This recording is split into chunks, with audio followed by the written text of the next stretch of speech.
Okay, there we go. And Shelby, I'm also going to make you co-host.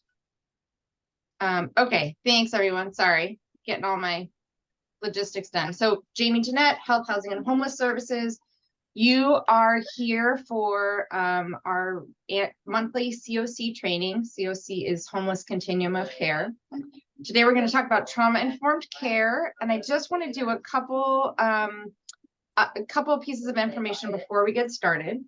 So in terms of housekeeping, I know some of you may be able to access your chat and put comments or questions in there. If you would prefer to ask questions by unmuting, we'll ask you to raise your virtual hand, or if you can turn on your video and frantically wave if for some reason your little hand icon isn't working.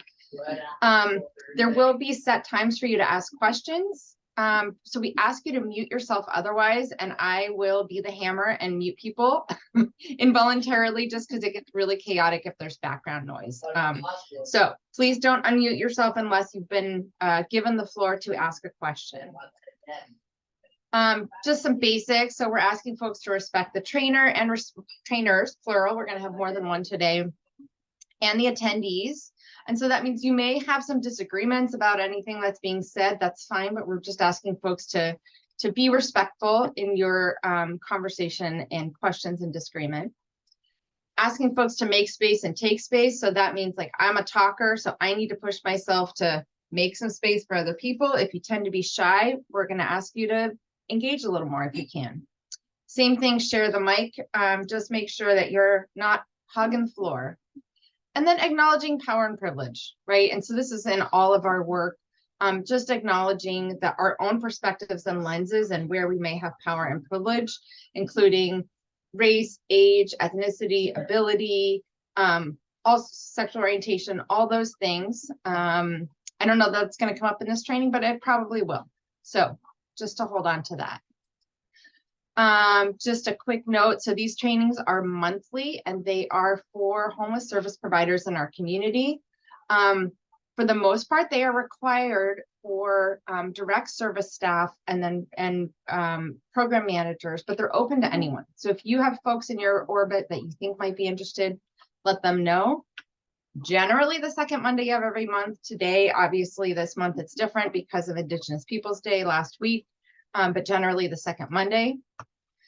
A lot of these are required either by Housing and Urban Development, which is our largest funder, the federal funding, or we as a community in our CoC written standards have decided that this is important. So this is one of those trainings where HUD doesn't require it, but we've decided this is really important. And so related to that, we'll get to that in a minute. There will be some monitoring of attendance by agency, but just wanted to recap real quickly the goals. So the trainers have their goals, but also in our CoC written standards, this is what we've said as a community, why this is important and what we want you to sort of take away.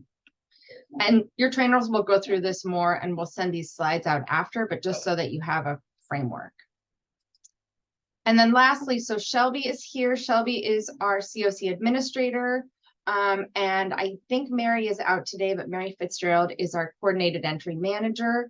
So between the two of them, they're really helping make sure that all of our providers are up to date on training and best practices. And so one of the ways they do that is making sure that agencies are attending these trainings. And Shelby, I don't know if there's anything else you want to say here about that. Yeah, so I was putting in the chat, I'd rather just say it. So if you are a contracted provider with H3 to provide emergency shelter services, care centers, core outreach, or even rapid rehousing, this is a requirement in your contract that you attend a trauma-informed care training. Great, thank you very much. And with that, I'm going to stop at the end. We will have a quick survey for everyone, just to give us feedback on how this training went, both specifics around the trainers, but also like the material. Are there things you still want, things that you especially found useful? So we will also send out a recording, materials, and that survey afterwards to everyone that registered. Okay, with that, I'm gonna zip it and turn things over to the trainers. I'm gonna stop sharing. There we go. And I will let you all do your own intros. Fantastic. Thank you, Jamie, and thank you, everyone. It's so great to be here with all of you. I was here, depending on how long you've been with Contra Costa, I was here with you all along with Ari, who's here as tech support today a couple of years ago, I think. So very nice to be back. Welcome back into the space for today's training, which will be on Introduction to Trauma-Informed Approaches. So training today, I'll intro myself and then hand it over to my colleague Ambrosia to intro herself as well. My name is Kate Bitney. I use she, her pronouns, and I am a senior program manager with CSH for Western Region Consulting. So I'm based physically in the Seattle area, but what that means is I get the pleasure of working with folks primarily from Colorado on west and lots in California. So glad to be with you all today.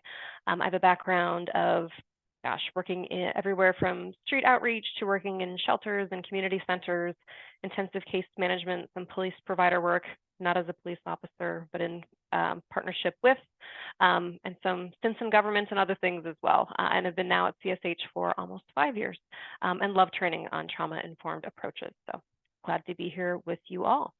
Ambrosia. Thanks, Kate. So my name is Ambrosia Crump. I also use she, her pronouns, and I'm also a senior program manager, but I'm on our national consulting team. So I provide support all over the country, but I am in your time zone, although not in your state, hailing from Las Vegas, Nevada. My background is as a licensed clinical social worker.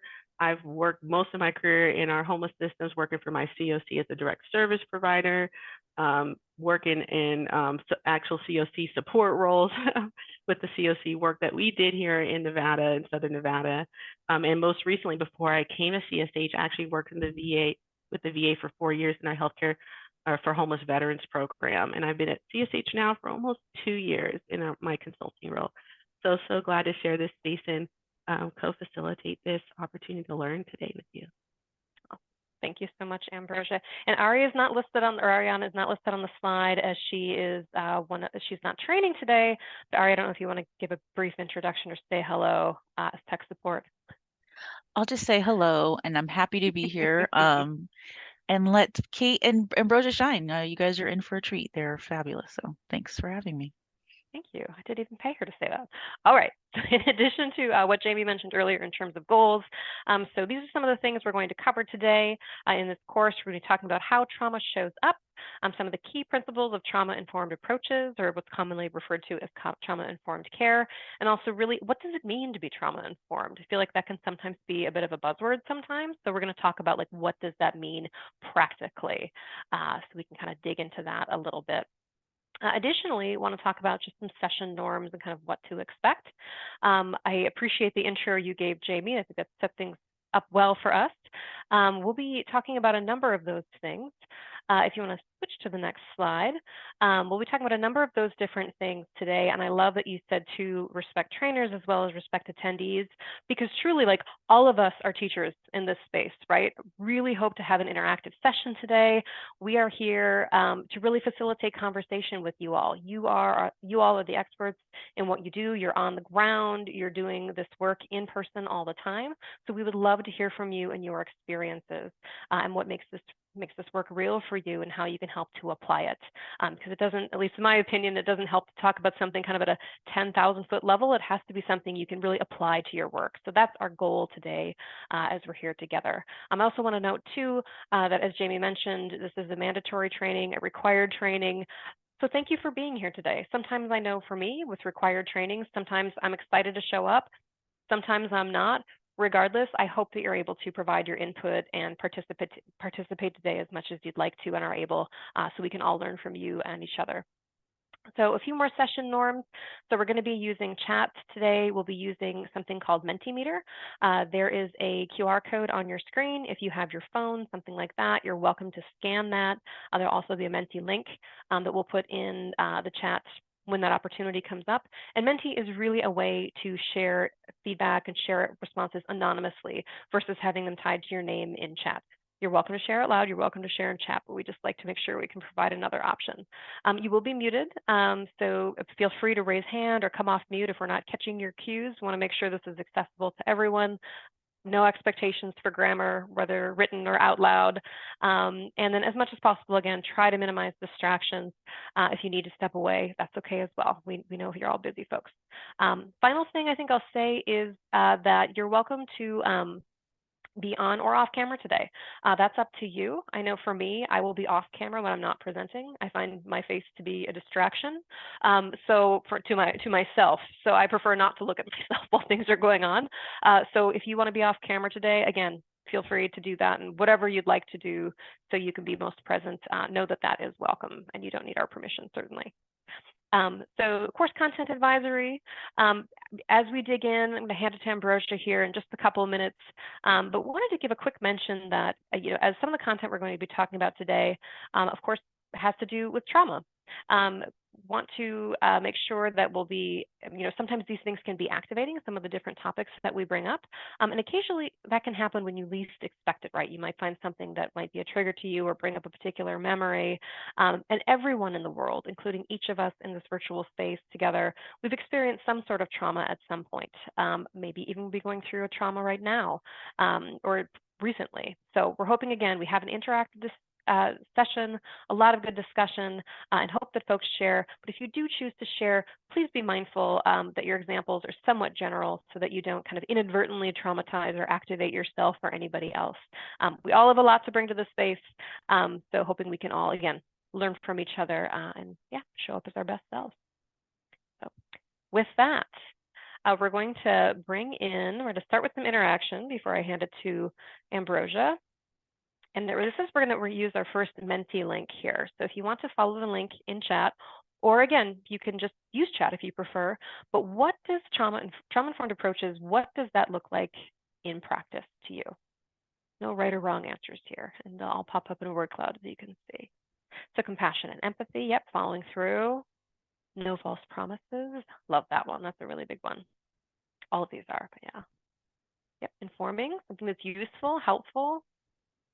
Yep.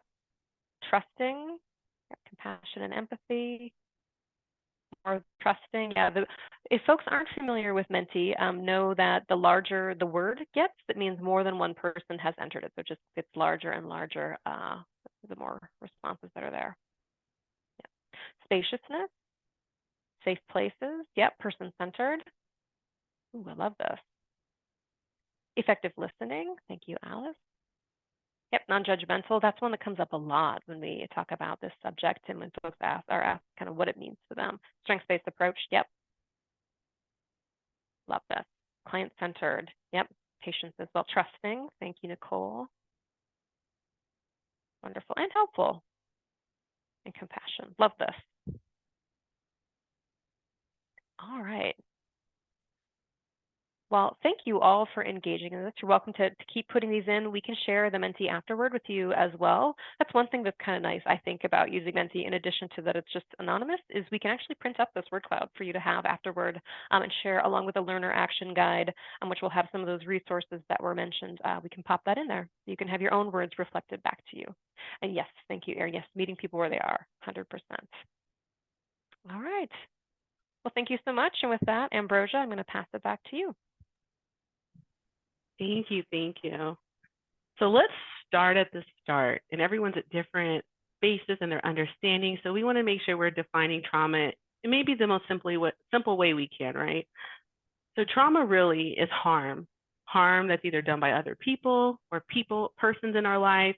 It can be a harm that comes through an experience of a life-threatening event, right? So events are a series of events that we've survived or gone through, and what happens is there's a lasting impact on us. There's a change that comes, effect on our health and effect on our well-being, right? You go to the next slide here. So one thing to keep in mind is that everybody's experience is so different with this, right? And so trauma can be something that we've heard, right? It can be a story that someone told us that was traumatic, that inadvertently affects us. That can be secondary trauma, may become vicarious trauma over time as we hear stories that are traumatic from other folks, or something we heard on the news, right? And it's also important to know that not everyone who experiences a harm or hurt, right, either by a person or by an event they survive, is technically adversely impacted in the same way, or maybe not even affected at all. And we can think of this, I'm coming right most recently from the VA, maybe 2 soldiers who've gone through the same active duty deployment experience. But when they walk away from that, it looks different for maybe each of them. One may be able to be more resilient to that and overcome that adversity and have support systems in place to help them with that. And maybe that other person's whole life now is different and has changed. And their functioning, their ability to engage with the world and how they see the world. And so everyone's experience with trauma is different, and how we define trauma is all individualized. So something we may not perceive as traumatic may significantly affect another person, right, because of that. And so I think we have another maybe mentee coming up here. And thinking through or just talking through, I don't know if it's shown as a mentee or if this is something maybe we can drop in the chat. I want to know from you guys. You guys did really good at that last mentee. I feel like you know a lot. But I wanted to hear if we're thinking about that impact of trauma, right? And I talked about how folks experience the world differently and events differently. What are some protective factors when it comes to trauma? What are some things that we can think of that would protect somebody from being heavily impacted by trauma? A little quiz here, more tests to get our juices, our brains going early in the morning here as we start this training. And you can maybe write those in the chat. Yeah, Aaron and Selenia shared meeting people where they are at can be helpful. Selenia shared if they have supportive family or friends. Social support from others, Stephanie said. Being able to leave that situation that's causing them harm, right? They could be going through trauma right now. So actually changing that could be housing, right? They're unhoused right now. Absolutely. Domestic violence. So getting support to transition from that scenario into a place that's safer for them. Having positive support for people. Attunement. Someone that can connect and they feel connected. Support. Lots of support. If this was a mentee world class, I feel like the word support would be the biggest one here for sure. Or even the ability to access support, resources, right? And some of us have heard of like Abraham Maslow's hierarchy of needs and how that affects folks when people don't have their basic needs met and they're trying to move through the world and address different needs that we have beyond those basic needs. But how do we deal with something that's traumatic if our basic needs aren't met, right? So important. Maybe a program support or professional support, especially if someone has like lived experience too. I can think of like support groups, right? Or affinity groups. You guys are great. Therapy, self-care, log off. Everybody knows everything. You guys do so good. Just kidding. We're still going to hang out. Okay. Those are all great. What about risk factors? So we'll go to the other side here. What are some things that might make the impact of trauma bigger on a person, or that traumatic event more hugely affect somebody? If they have substance use as part of their life, if they're not connected or rejected, right? If they already have a mental health diagnosis that they're dealing with, or don't have support, that opposite is that big, I'm imagining our support word was the big one. So the opposite, lack of support, no one to be there for them. Dealing with DV, domestic violence, actively, dealing with judgment, oh, disability, absolutely, medical, behavioral, both. If they're still seeing that constant reminder, and we call those triggers too, right? They're still having a lot of things in their life that it serves as a trigger. They're trying to medicate on their own. They're trying to solve on their own, but it ends up not being the best option, right? Self-medicating. Let's go. And if their mental health's not treated, that might make it worse, huh? Inconsistency. I can think of so many different things with inconsistency. Maybe inconsistent connection to care, inconsistency with resources, inconsistency with support system, like natural social support. So social determinants of health. We got fancy there. But yes, all the encompassing things that touch our lives that affect our health, right? Having our basic needs met. having to relive that past trauma, right? When they're stuck in that loop of living through that every day because of what's happening with their life right now. I think we can go to the next slide. We're going to reveal the answers. And I feel like you guys knew all the answers. You did so great. But we can go to the next slide here, I think, which will show you a lot of what you guys already said here. Perhaps. Yeah, you guys knew a lot of these answers. So some protective factors that make that experience or impact different for folks, right? We're thinking of two different people maybe going through the same life event, but coming out of it differently, right? So if one person has affordable housing and the other person didn't, the way they lived that traumatic incident, how it affected them may be different. All those great ones you said, income and employment, education, access to healthcare or lack thereof, right? Whether or not they've already went through trauma in their life, if this is not their first rodeo, it's going to be different, right? How this affects them as it layers on.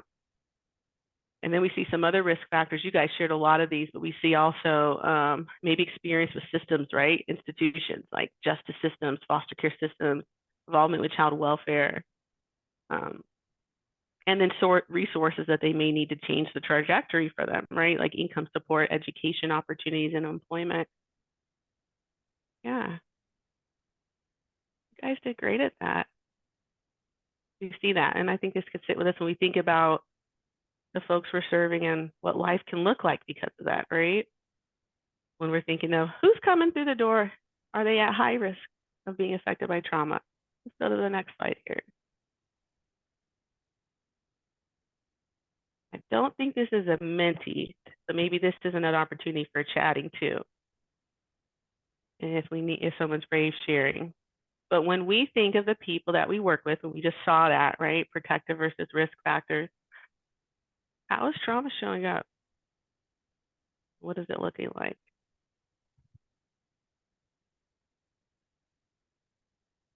Nice.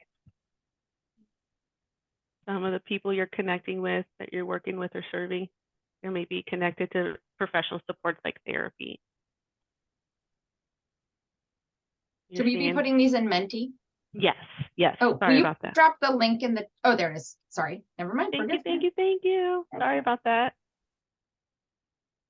You see folks that might present as unorganized, having some anxiety, maybe they're on medications, having challenges with substance use. Either as a way to leave mentally their pain or as a way to treat some of the symptoms. Someone put in the chat, they see maybe folks they've worked with that have a lack of trust, defensiveness. I'm gonna put that in a Menti too. Hard time paying attention, hard time engaging, not engaged, short temper, frustration tolerance, right? Just exploding. Late or scattered brain, really all struggle learning stuff, inputting information, right? Isolated. Don't really trust these support systems. What does that mean for them to have support? If anything, a short temper, easily overwhelmed, unable to make decisions. Maybe they're not able to attend work. They're having trouble being consistent with that. Thank you guys. Some great answers. Not great in that we see it, but great that we're understanding how some of the things we see are connected to maybe the experience of trauma, right? People have forgetfulness, don't want to be supported, maybe, so they're independent. Thank you everyone. So let's go and talk through that impact of trauma. And when we say impact of trauma, we see some of the things that happen as a result of being exposed to trauma, but let's talk very specifically about what happens in our brains and bodies. And I wanted to share a quote with you guys. Let's go to the next slide here. So this quote is from a book called The Body Keeps the Score. It came out in 2015, had a huge impact on the behavioral health scene. The author was a doctor named Dr. Vanderkolk, who's a psychiatrist who's had decades and decades since the 70s studying and treating trauma and trying to figure out like the link between trauma and experiences. And he studied neuroscience, he studied attachment theory, And this quote really sums up what he learned from all of that research and work, was that trauma is not just an event. He talked about that an event happens, but it's not just an event that took place sometime in the past, but is also the imprint. And that's why I have some hands here imprinting on the picture there that's left by that experience on the mind, brain, and body. The imprint has ongoing consequences for how the human organism manages to survive in the present. Trauma results in a fundamental reorganization of the way the mind and brain manage perceptions. It changes not only how we think and what we think about, but also our very capacity to think. Thinking about what we're saying here, what our reaction is to that. Maybe some of you guys have had some reactions in the chat, especially with what you just shared about what you've seen with folks you've served. I'm going to get a little nerdy here. Let's go to the next slide here. I want to talk about the brain. So how does trauma affect the brain? So different areas of our brain is impacted by trauma, right?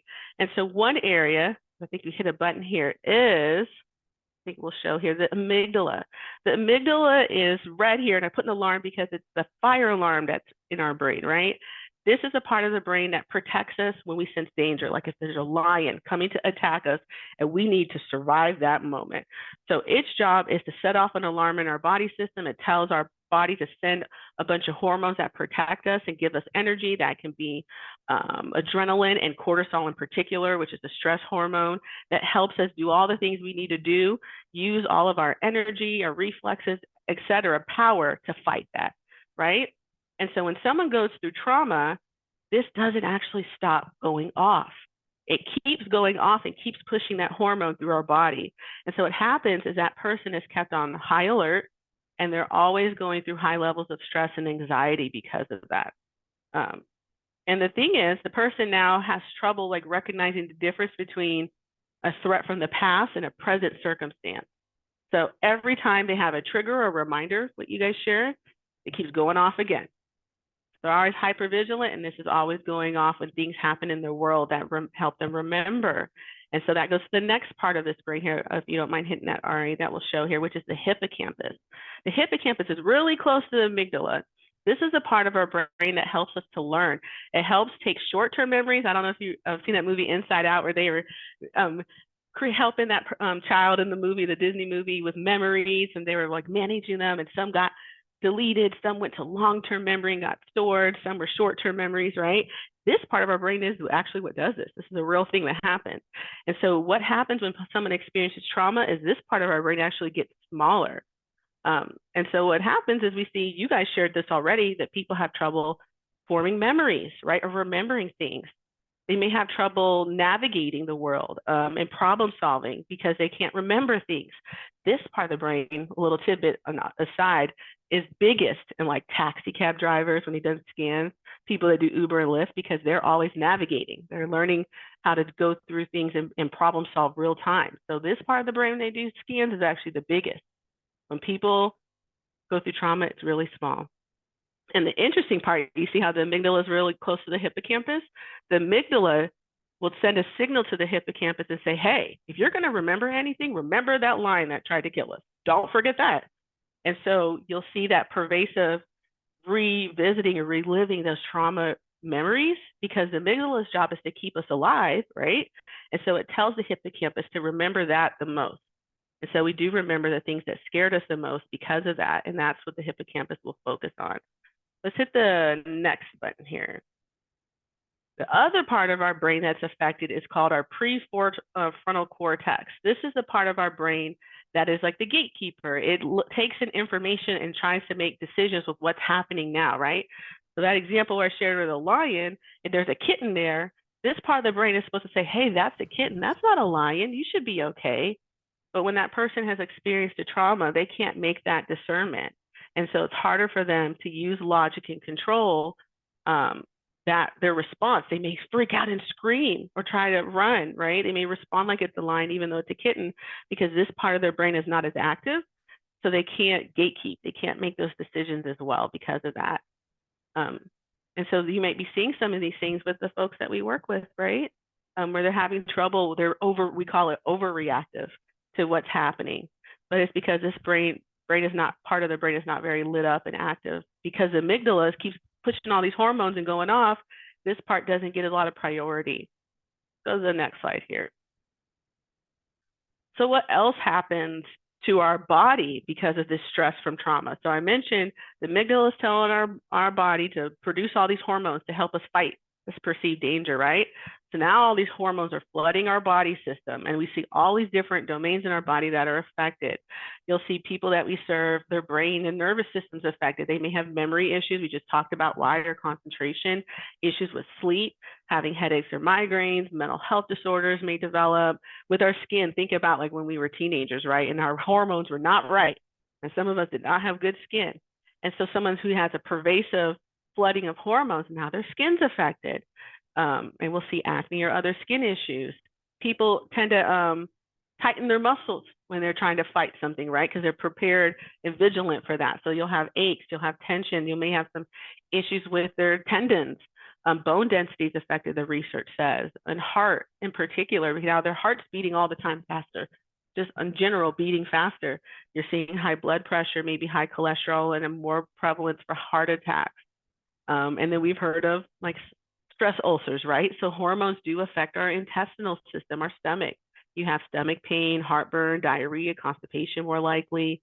And then hormones affect our reproductive system, because that's driven by a hormonal part of our body too, right? So hormones flooding the wrong way into the wrong volume impacts our reproduction. So we might have issues with cycles or low sperm count or impotence because of that. And then lastly, but not least for sure, is our immunity, right? So as our body is trying to contend with these hormones that won't stop flooding us, we don't have the ability to manage and navigate the traffic of disease that hits us. So we have a lower ability to recover, the research tells us. We can go to the next slide here. So there was a huge study back in the 90s on how trauma affects us long-term if we experience it in childhood. And it was called the ACEs study, which stands for Adverse Childhood Experiences. And really, an ACE is really just a trauma that happens between the age of 0 or 17. And so they collected all this data that Kaiser actually owns, so nobody could see this data set.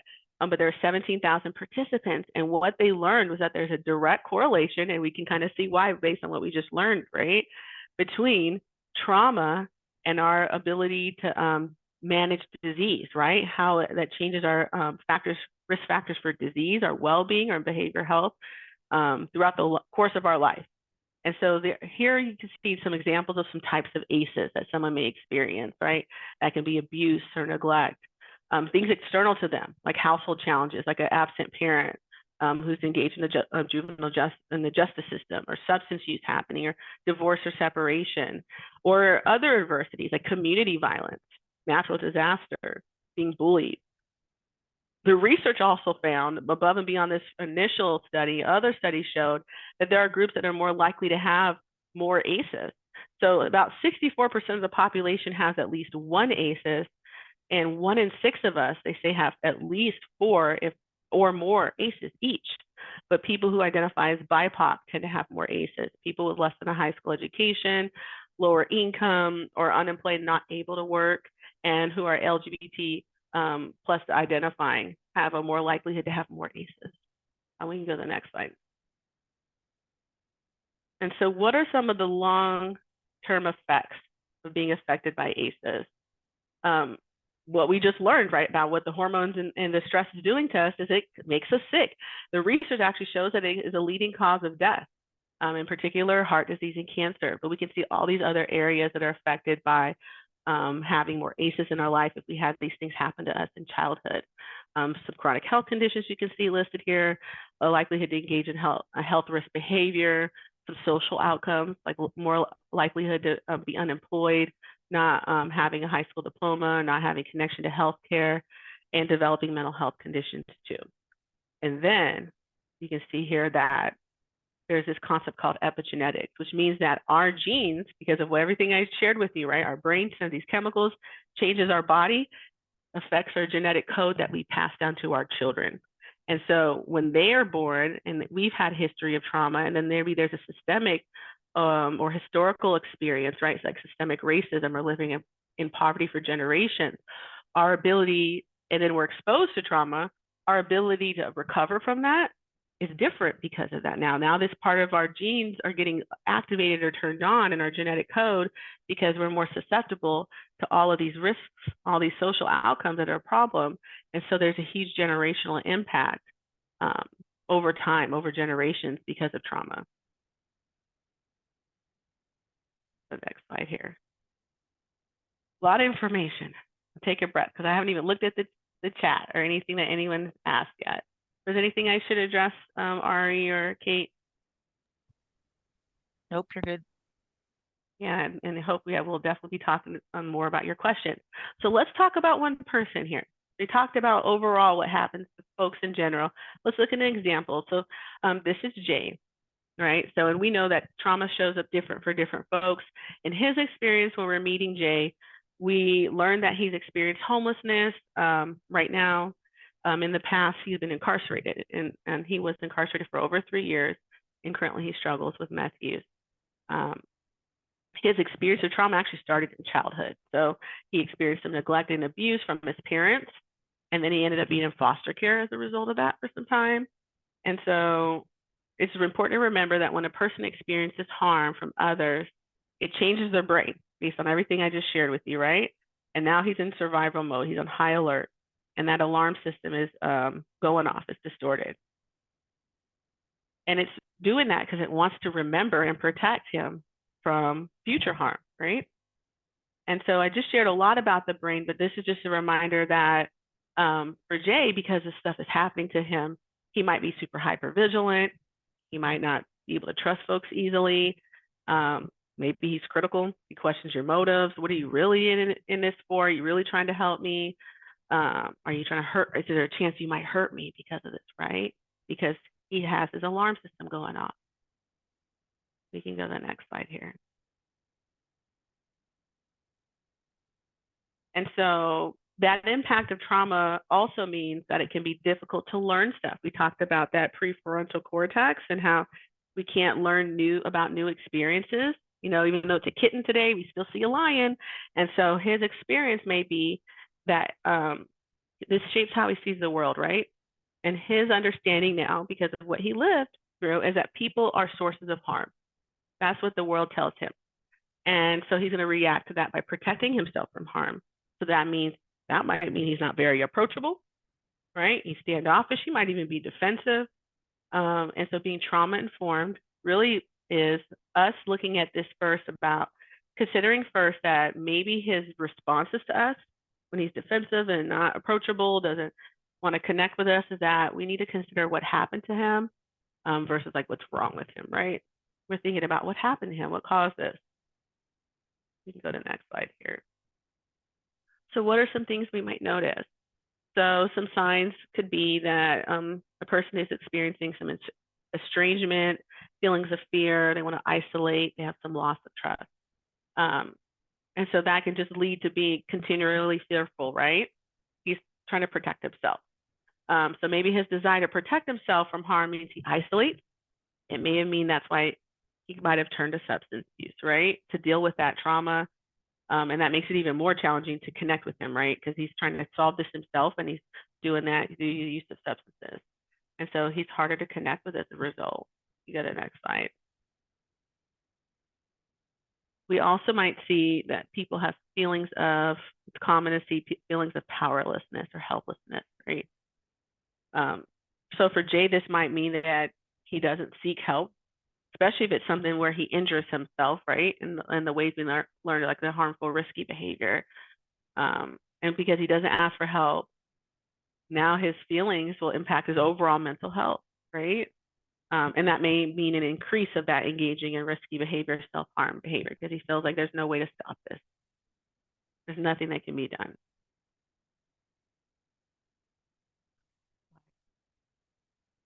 And so lastly, trauma can also lead us to have feelings of shame or blame, maybe some guilt, or maybe just some feelings of stigmas. And so maybe Jay has just resigned himself to thinking, you know what, this is what I deserve, right? Maybe he justifies that abuse in his mind by saying, no, I wasn't even a good child, so my parents had to punish me. They needed to do that because I'm not good. This is a belief he has. And then let's think about how he thinks about housing then. So maybe if he's offered housing, he may think that, I don't even deserve to have my own place. I don't deserve this. I'm not a good person, right? He has a belief about himself. And so when a person hasn't had a chance to connect to support or had a way to resolve that trauma in a healthy way, those thoughts and feelings can be pretty pervasive. And so it's difficult for folks to break out of that loop of thinking, right? Because they're very fixated on their beliefs. And it's based in their trauma experience. And just to remember, these are some examples, but everyone's reaction to trauma is individualized, right? So it's affected by a person's background. That can include their culture, their spiritual beliefs, their individual life experiences. So although we see some of the common outcomes, it's important to still be connected to folks and understand why cultural humility is important to being trauma informed, because everyone's reaction and outcomes can be individualized.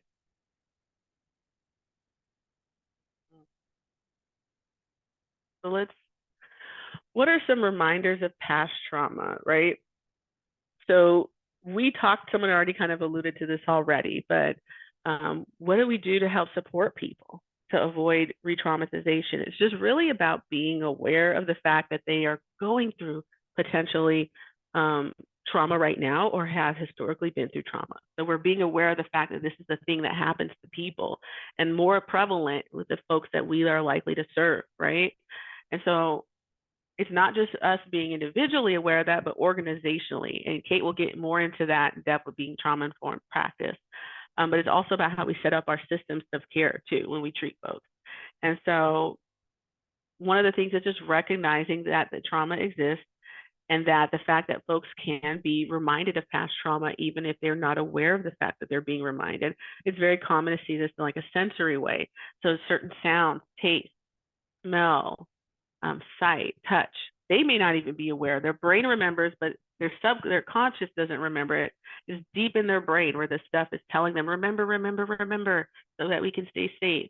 And so the best thing we can do is figure out what those things are as we see them happen, right? We may not know in advance until it's in front of us. And so a person being aware of that trigger is like their first step in being able to address it, right? So just even supporting someone and being aware of it is important because they may not be able to.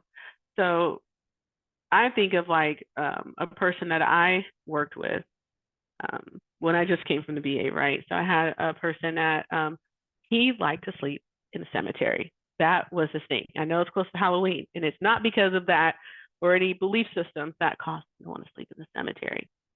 He told me he liked to sleep in the cemetery because he said dead people can't hurt me. And in his experience in active duty, he was recently discharged from active duty, went right into homelessness, right into sleeping at the cemetery in their downtown area. We learned that, unfortunately, he went through military, what we call MST, which is military sexual trauma. So he had been assaulted while he was in service. And so he could not go to emergency shelters because he couldn't sleep in rooms with other men. He couldn't do that. So that's a reminder of his past trauma. It wasn't safe. And so we didn't understand what was going on when he'd get into fights with everybody there. We tried to put him in a transitional placement where he had a roommate. Nope. Fighting the dudes, all in the place, fighting the case managers. Didn't know why until we understood his story and why he had such a problem with a roommate. It wasn't that he was just having high needs or, I just want my own thing. And he thought, some folks in this service, when we get a little jaded or in this work a long time, we start to think people are doing this because they just think they deserve more than what's available or they're better than other people. And that's a terrible way to approach our work. Sometimes it really is about what someone has lived through. And why they cannot cope with what we're presenting to them as an option that we think is viable or the only option, right? And he had to have a unit where he was by himself. He could not sleep in a room with a roommate because of his history. And then even then, he set up the space to make him feel safe in that room because of that. And just that's something to be aware of when we learn people's stories and why we need to figure out how to meet them where they are. And that goes in, I think, into our next slide here perfectly, hopefully, is how can we address triggers, right? His trigger was sleeping in rooms with other men. Is be sensitive to it, right? Being aware of it. Remembering that when people respond or react in a way that we don't like, whether they're present as seemingly aggressive or overreactive or defensive, that their brain is really just trying to protect them from something that's hurt them before. That's why that's happening. And just being as sensitive to that. Do what we can as best as we can to be aware of what can activate that in a person. Learning more about it, paying attention. Hey, every time I wear a red shirt, he's getting mad at me. And then we learned that maybe a person that wore a red shirt hurt this person before, right? And so now we're learning more about this, and then we can raise awareness of it. And we just accept that we can't control everything, right? There's some things we can make adjustments around. It could be an example like if someone's really triggered by loud noises, we meet with them later in the day when the office is quieter because they can better cope with that environment. But there's some ways that we can't take away all of the triggers, but we can try to work to reduce them whenever possible. Sometimes that means raising awareness and connecting someone to support outside of us, right? We're not the end all be all. There's other resources. We sometimes work in interdisciplinary spaces and share our work in supporting people. And so connecting them to support, whether that's support groups, therapy, et cetera, can help to maybe address that more formally.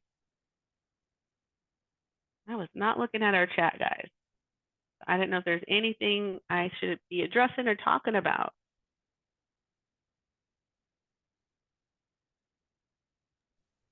You're Hearing good. none, Yeah, seeing no. none. A lot of information. It is now Kate's turn. I will turn it over to Kate to talk about trauma-informed approaches, principles. Great, thank you so much. There we go. Thank you so much, Ambrosia.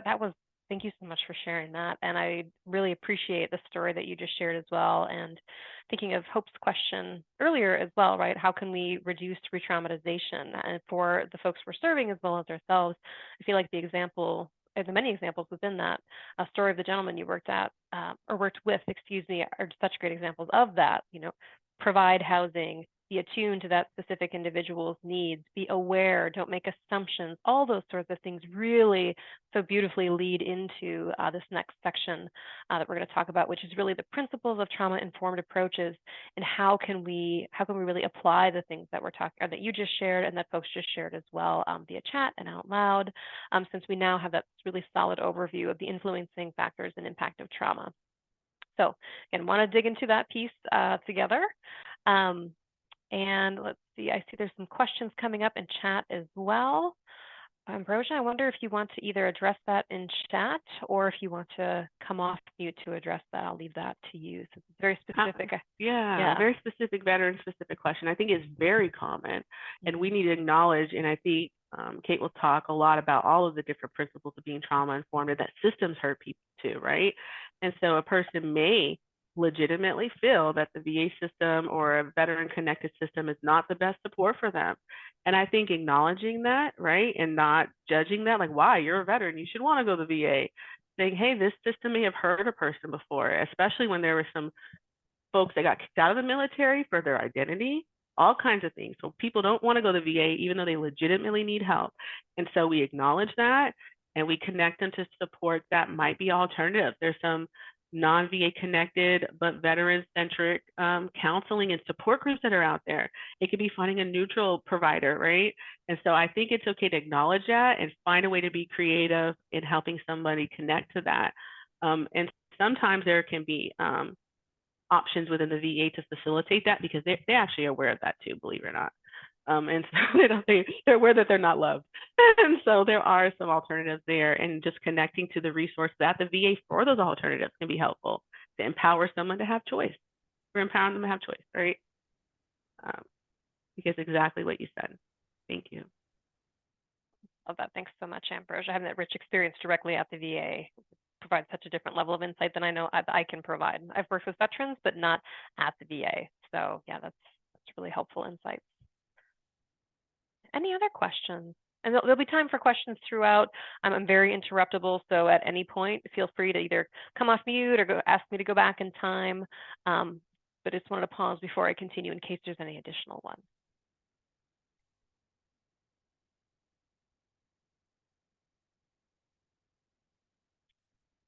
Okay, see, so Hope shares that a big trigger that they see is not acknowledging privileges or being really just certain things. I wonder if that's really aware. Pardon me if I'm misreading. Yep, that's the job as well. Everyone should have an ID. They can just take the bus. Oh yeah, the ignorant. Yep. Realizing the micro challenges in those. 100%. We're going to talk about microaggressions in just a moment as well as part of the principles of trauma-informed care and how that shows up in safety or lack thereof. Yep, 100%. Yep.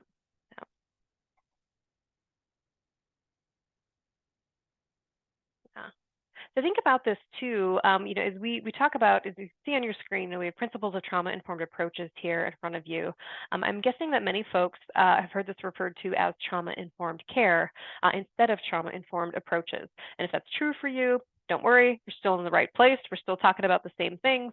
And in the learner action guide, so we won't be sharing slides today, but instead we'll be sharing something called a learner action guide, which really is an overview of the information that we're talking. It's better than slides because it's an overview of the information we're talking about and gives you actionable pieces you can use to discuss with your colleagues, share the desk reference for yourself, and also links to some of the information that we're talking about today. And as part of that, we'll be linking information put together by SAMHSA or the Substance Abuse Mental Health Services Administration. And they really do a great job, in my view, of outlining the 6 principles of trauma-informed care. The reason that we really at CSH talk a lot about approaches versus care is at the end of the day, we're really talking about kind of an overall approach. I think, again, of the example that Ambrosia shared with that particular gentleman, that was an approach. How do we give that person the benefit of the doubt? How do we not assume? How do we do those sorts of things? That's an approach to working with a person, with individuals in a person-centered way. Oftentimes, the word care can really be associated with something more clinical or something that only those with, say, service provider in their or social worker or something like that may have in their title. So things like that, but in reality, really being trauma informed is for everybody. I use it in my work life as well as my personal life. I had a colleague recently, a colleague of mine, and Ari and Ambrosia, who talked about how her dream is really for people to just kind of operate from a lens of being trauma informed, no matter the circumstance, and have it not be thought of as this thing that we have to turn off or on when we enter our workplace. And kind of, I think she described it as a lifestyle, which I really, really liked that because I think that's exactly what it is. How do we just embody this approach in all that we do? So with that, let's dig into a little bit and get into some of the approach pieces and how we do this to Hope's earlier question. So we're going to use a Menti for this one and wanted to ask, as you think about, just to kind of, again, apply it with an experience that hopefully everyone has had an opportunity to experience for themselves. Think about the experience for yourself of going to a new doctor. What are some of the different things that would make you feel comfortable? And we'll be pulling up a Menti screen in just a moment.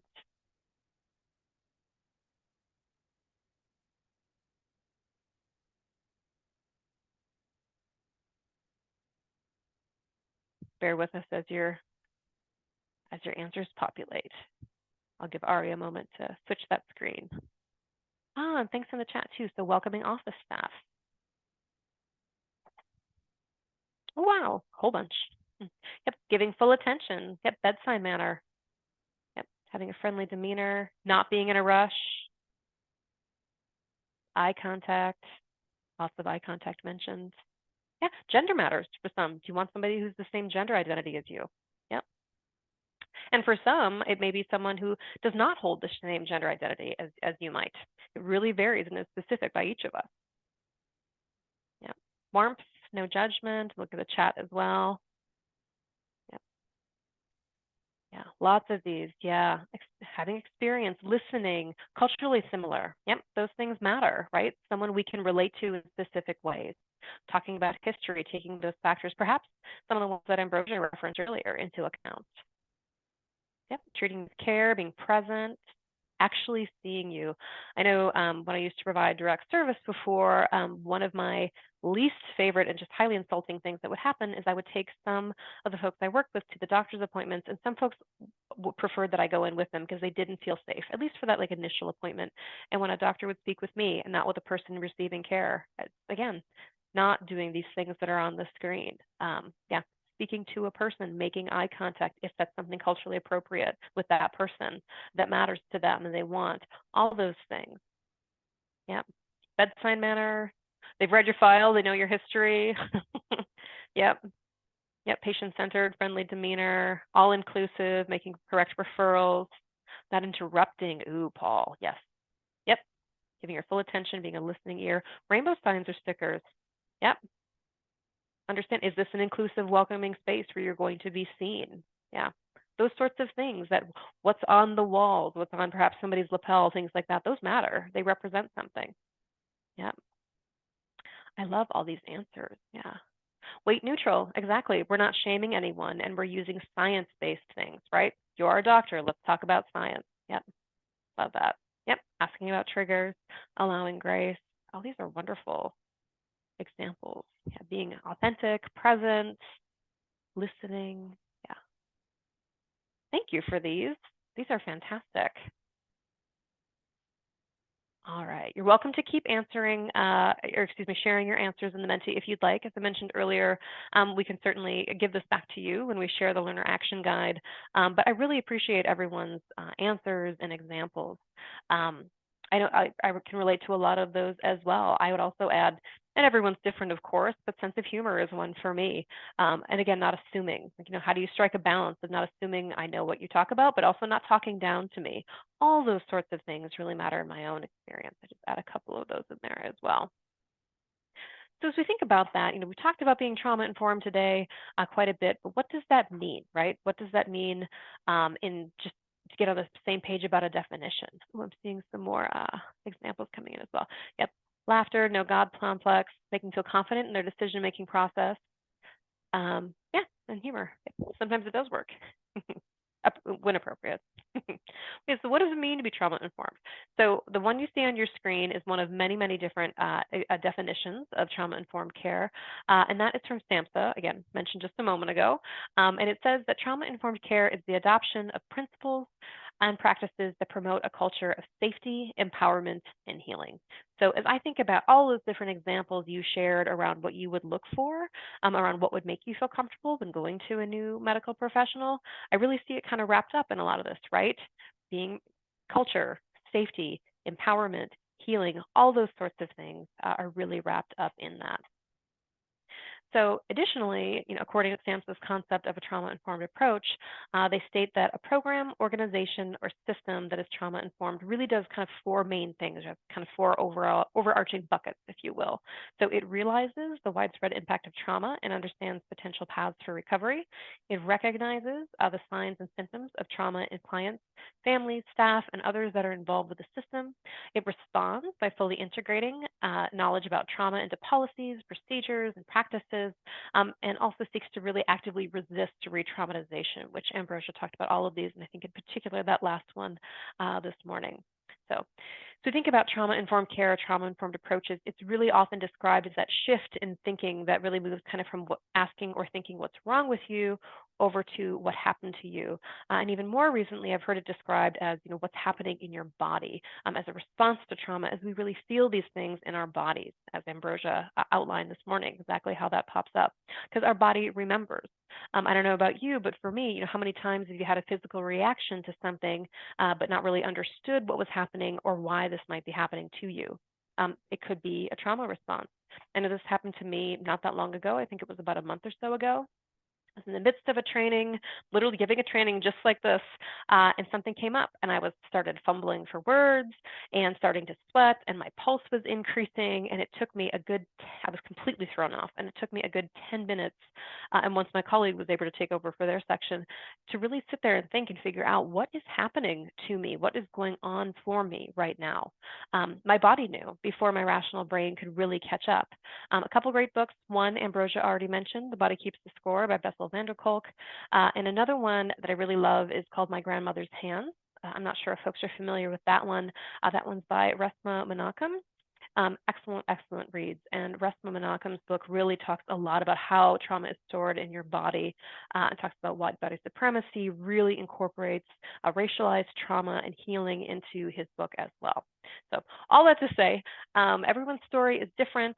For a lot of the folks that you might work with, whether it's somebody you serve or your supervisor or a peer, anyone, we might never know the full extent of the sorts of trauma that they've experienced in the past, but really approaching each person with curiosity and grace, as so many of you already mentioned, that can really help to kind of shift the types of interactions that you'll have.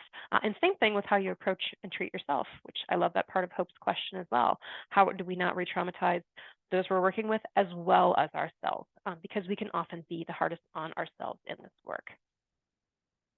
So what are these 6 principles? Again, talked about these, mentioned SAMHSA a number of times. We'll give just a quick caveat that today our time together is really an introduction to the 6 principles. Definitely a lot more to explore for each one individually. This is kind of just a little bit of a taste and intro to each one. And hopefully the Learner Action Guide will help you with that too, give you some more resources to dig in. So first principle is about safety, and this isn't just physical safety, but also emotional and psychological safety. So again, thinking back to Jay's story that Ambrosia introduced earlier, what might help Jay to feel safe in all the different ways that might help him. When it comes to the work that each of you that are here today do, housing, really clear example of providing safety. 4 walls are not kind of the be-all, end-all for folks, but they're huge when it comes to safety and security, and really, again, all kinds of safety and security. Being able to lock a person's door, have a private space, make a choice as to who you invite into that space, or say you are not welcome in this space, or just simply don't answer. All those sorts of things, all of that is a really big deal. And when it comes to supportive housing, services component of that is really critical as well. Another piece is emotional safety. I don't know about you all, but I can think of, I don't know if you have a person like I used to, where there's one person that always seems to yell at you. You're the only one they yell at. They just kind of explode when they're next to you more often than not. That happened to me not infrequently with a few folks during my direct service career. And I had a trauma trainer years ago share with me, and I will never forget it. She said, while it might not feel like that in the moment, she said, you might be the one person that particular individual knows they're able to feel safe to express themselves around. You might be the only person that they truly feel and kind of know in their heart that they're not going to reject me. I can feel safe having that release, because every human needs release. All of us need it. Boundaries are important as well. It's not okay to have someone yell at you all the time, certainly, but it's good to, I think, keep the possibility of past trauma as well as the principles of being trauma informed in mind if something like that happens. And then, when a person's a little less activated, talk through some various outlets, what might be going on for them, how might they find some relief and release that doesn't involve yelling at you, because usually in the middle of yelling is not the best time to have a rational discussion about these things. But things like that are things that we need to consider. So as part of that, I wanted to dig into, and Ambrosia mentioned this earlier, speaking of safety and thinking about the mention of racialized and intersectional safety too, that was on the slide a moment ago as well. Racialized trauma is a form of trauma that's experienced primarily by Black, Indigenous, and people of color, and is defined as complex trauma resulting from the ongoing experience of oppression and subordination, mental and emotional injury, caused by encounters with racial bias and ethnic discrimination, race, and hate crimes. So I'm going to show a video in just a moment, and that really talks about microaggressions and how that plays in. Because when it comes to trauma, again, there's acute, complex, and chronic forms of trauma, and racialized trauma is most chronic, in that BIPOC folks are subject to it throughout their lives. And the way that racialized trauma sometimes or shows up may sometimes be obvious, but it also might be more subtle and insidious and take place, again, microaggressions over and over. So this video is going to talk about that and really give a sense of it. So I will hit play. Hopefully the sound will work. Somebody give me a heads up or a thumbs up or a thumbs down if it does not.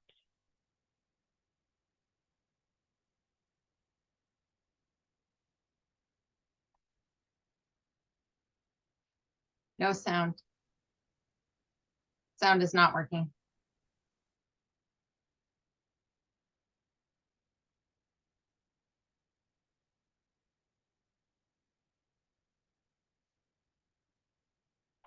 got it. I'm seeing no sound. Thank you for the thumbs and the note. Let me appreciate that, everyone. Let me see how I can jump in here and activate sound. When you share, you probably know how to do this. When you share on when you go to share, you can say like share with sound or optimize for video clip. Thank you. Is that option there for you? I think I just adjusted it. Okay. And I hadn't before. So thank you. Let's see if this works now. Thank you so much, Jamie. For people who still don't think that microaggressions are a problem, Oh, you're so well spoken. just imagine instead of being a stupid comment, a microaggression is a mosquito bite. Ugh, it's a compliment. Mosquito bites and their itch are one of nature's most annoying features. But if you're only bitten every once in a while, No, where are you really from? Cleveland? sure, it's annoying, but it's not that big a deal. The problem is that some people get bitten by mosquitoes a lot more than other people. I mean, a lot more. Whether it's on a date, Oh, your English is so good. Excuse me? going grocery shopping, You know, everything happens for a reason. I'm just buying apples. commuting to work, So when are you gonna have a baby? watching TV, We have to keep the Redskins name. It's part of our culture and history. or just walking down the street with your partner. I couldn't even tell you were gay. Mosquitoes seem to pop up everywhere. Do you know John? Give me shopping advice. I love Cher too. And getting bit by mosquitoes every day, Can I touch your hair? multiple times a day, Pretty. Can Can I touch it, please?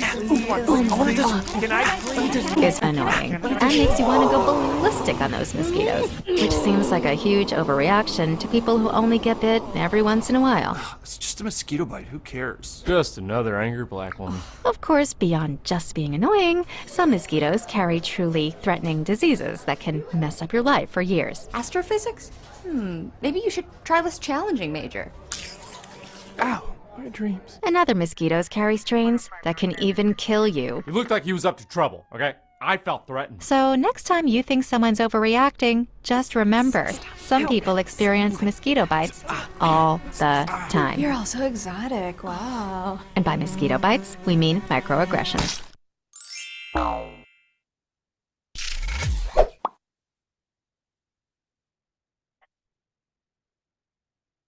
All right. What folks think.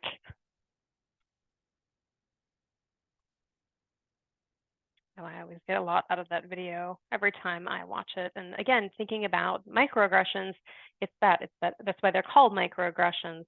It's over and over and over. And they often happen without a person intending to cause harm, but they're a result of unconscious bias that a person holds. And when that happened, the person who is receiving that aggression or the microaggression or being discriminated against is often left suffering in silence, feeling uncomfortable, all those sorts of things. So, and thinking about how does that relate to, good, I'm glad folks enjoyed the clip.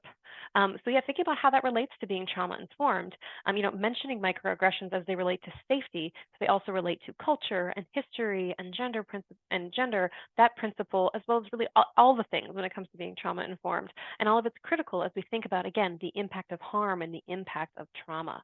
Because the effect of microaggressions is not micro, right? It is macro. Some of the effects of these sorts of slights, and especially again, as they accumulate over time, I think the video did a great kind of visual representation of showing that is those things can be physical, such as anxiety, depression, trouble sleeping, intrusive thoughts, questioning of whether a person is overreacting. Think about gaslighting, for example, loss of drive, so many different things. And as mentioned a moment ago too, how many times do people actually say something when they experience a microaggression? When is it just too much to take on? And also how can fear of kind of making it worse, if you will, play into this as one considers whether or not to address something? When might safety be at risk, unfortunately, when it comes to addressing this, or just having to do that emotional labor to stand up for oneself or say something.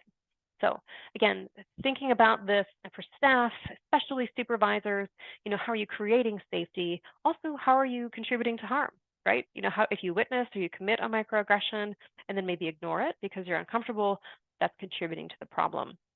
So it's really tough stuff, and it takes a lot of practice and internal work to really think about how we might be contributing to this and how we can take ownership and accountability and contribute in a more positive way too and help to right some of these things. So to add a little nuance to that and think about, again, what kind of space are we creating? How do we respond or not respond when things come up? Not only around microaggressions, but kind of around all things.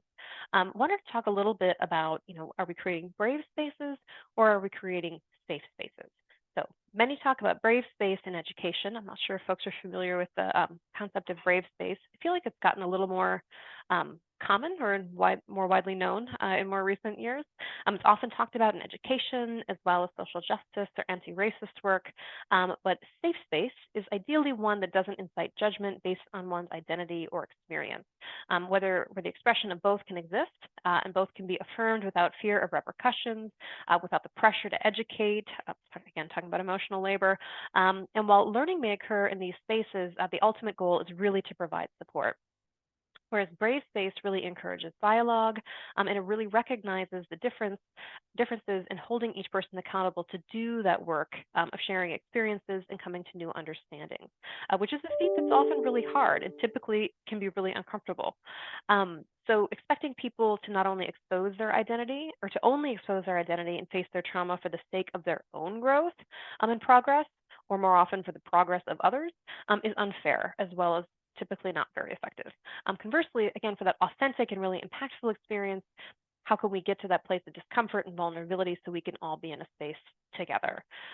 It's not that one is necessarily good and the other is necessarily bad, but really thinking about how are these pieces different? A couple pieces or reflection questions that I think about when I think about these. And again, don't have to share your answer in chat unless you really want to, but a couple things I think about with this is, how do you create or how are you creating space, or will you after today? How do you want to think about this with your team? All those things. How do you create space for people to bring something up that's uncomfortable? Is it something that you've worked on or seen modeled in a way that you really find effective? That's one. And then another one, I'll put that in chat in case anybody else is visual since I recognize it's not on your screen.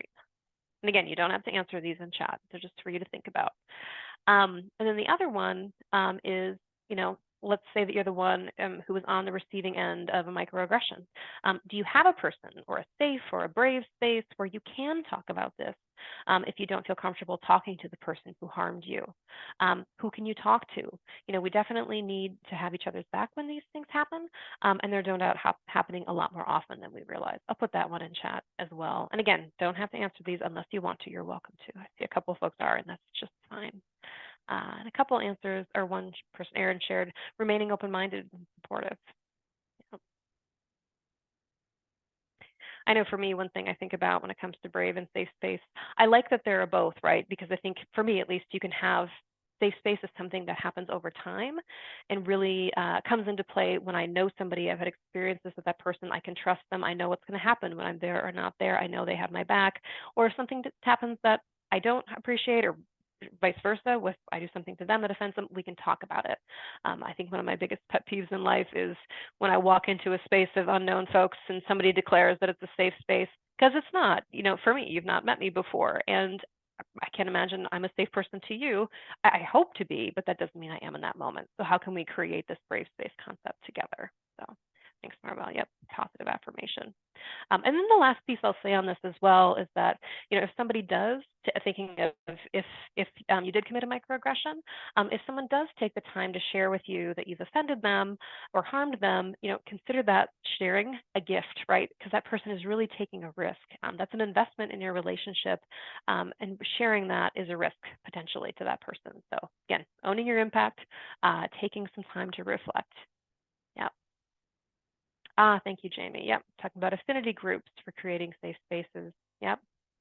Yep, smile, let folks talk when they're ready, not kind of implying that somebody needs to apologize or say it's okay. Sorry, one can apologize, but I have to make somebody else tell you it's okay, because it's not okay. Again, let's own our impact. So examples of promoting safety. And we've talked quite extensively about microaggressions. What are some examples, thinking back for Jay, what are some examples you can think of either for Jay or in your work that you can do to help just promote safety, kind of safety of all the ways that we've talked about? I'll pause in case folks would like to share. Need a minute to think.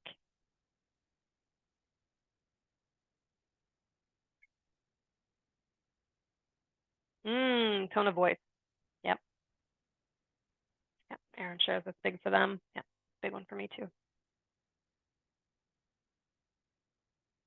Thanks, JV. Yep. Model apologizing when you realize you've made a mistake, even if it was unintentional. Yep. Intent versus impact.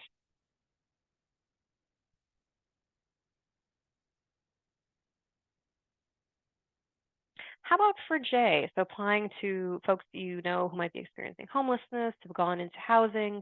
So again, to reflect on what Ambrosia shared about Jay earlier, he expressed concerns about being in housing as well as engaging in self-harm and risky behaviors. So there's some things that are going on for him.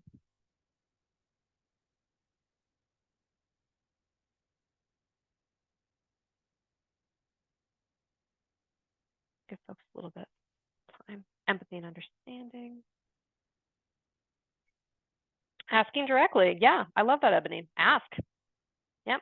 What helps you feel safe? How can I help you, Jay, to feel safe? I know one thing I used to do with folks would say, hey, you know what? How about you consider your room a storage unit?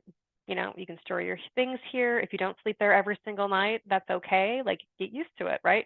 Take your time to acclimate.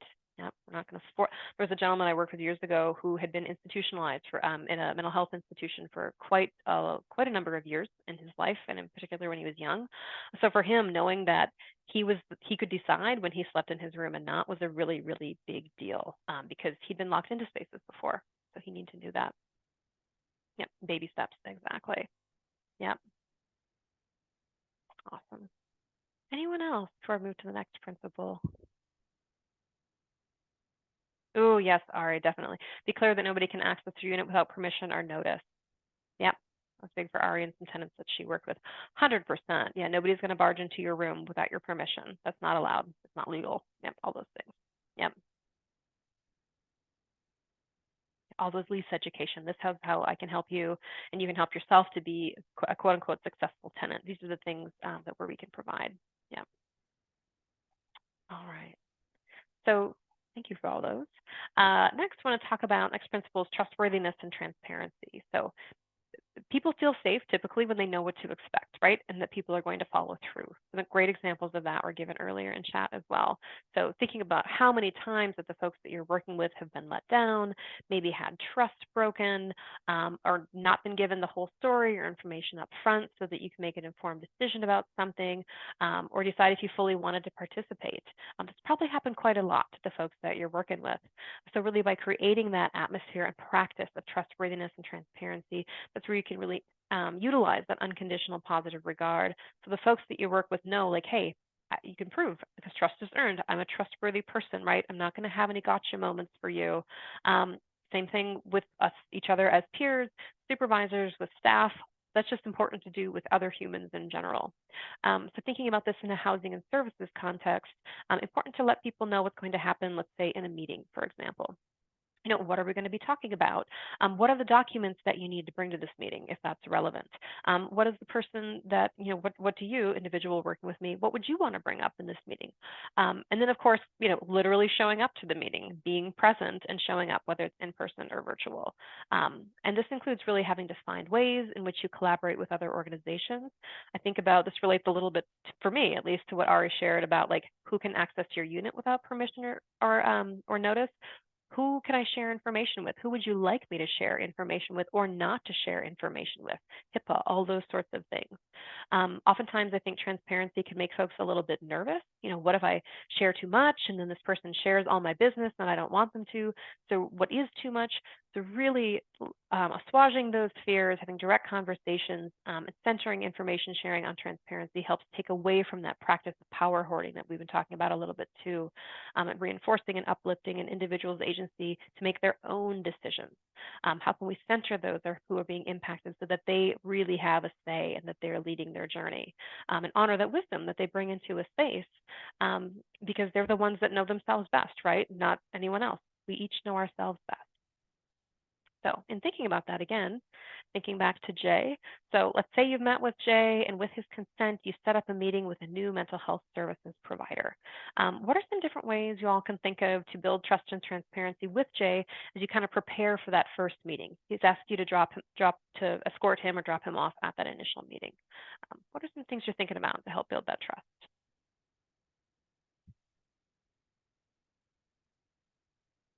John, I see. I'm not sure if this was from before, but encouraging one to share reasons why they don't feel safe, if they want to provide a space so that folks know they can share if they'd like.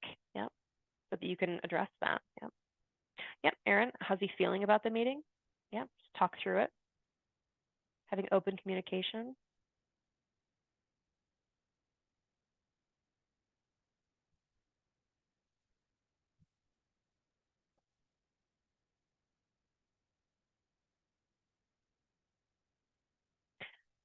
I know for me, I used to find it, some folks, not everyone, but a lot of folks would like to talk through like, hey, what might this appointment look like? You know, how long will I be there?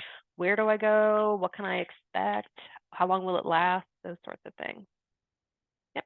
How you can help make the meeting go smoother, have some of their details. Yep, have some of the person's details so they know what to expect. I'm reading into that. So maybe sitting through the first meeting if they'd like you to. And listen, I've had some folks who have asked me to sit through that first meeting, and some folks who say no. So that can be a really great thing for a lot of folks. And I think if that's something they'd like you to do, they being the person that you're working with, I just say from my past experience, I would check in with the provider in advance with the person you're working with permission to see if that's something they allow. I have come up across where some folks have said no. So I love that you brought that up, Paul, and I would double check with that in advance with the provider as well to let them know. Yeah, Aaron, if they'd like you to go alone, would they like you to wait outside the door so they know that you're there? Not outside the door, close by, a place of their choosing, all those sorts of things. Yeah, these are great. Yeah, thank you. All right, well, thank you all so much for these. Next principle is peer support. So do folks have in any of the respective organizations you work at within Contra Costa, do you have any peers working with you in your programming, or are you an identified peer? Anyone that would like to share on the call? Share in terms of identifying, not necessarily sharing out loud unless you'd like to.